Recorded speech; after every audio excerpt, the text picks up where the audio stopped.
बिछवाना नया चोली के खोली तू बनवला खेलवाना जा नाश कर देला हमर नया नया गवाना नया तकिया बिछवाना नया चोली के खोली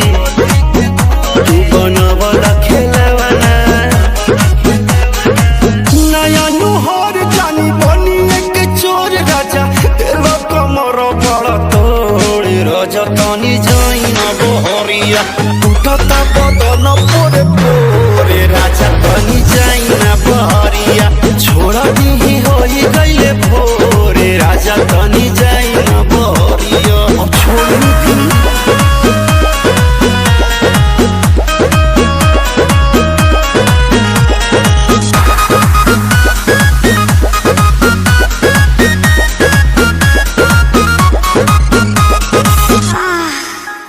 खाई गईला उठल लिया तोरे दिल कन बलिया काट लेला बरिया री हमर सेव नियन गलिया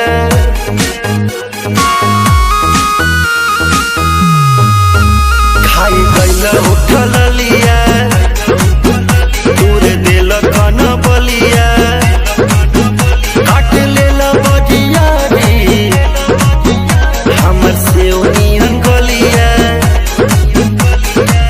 मारा जानी जोरे देह बाटे कम जोरे हमर फाटे लगी नस तोड़े तोड़े राजा तानी जाइना बहरिया टूटता बदन पोरे पोरे राजा तानी जाइना बहरिया छोड़ा दी होई गईले भोरे राजा तानी जाइना बहरिया अखाली बता हमरा के जाना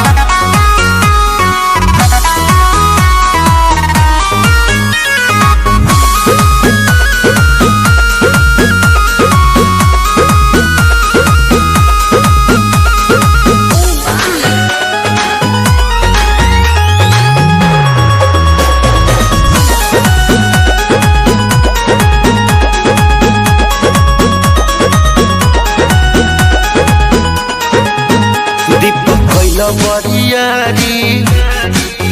नासी दिल नया सारी होई उठावा पदगिया तना नदी तान मारी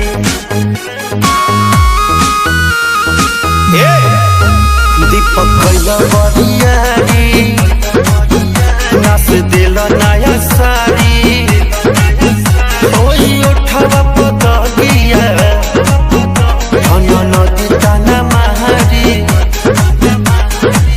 मदन मनी से डियार राकेश से भी भइल रजमन थोरे राजा तानी जाइना बहरिया टूटता बदन तोरे पोरे राजा तानी जाइना बहरिया छोड़े दी होई गईले भोरे राजा तानी जाइना बहरिया चल जाई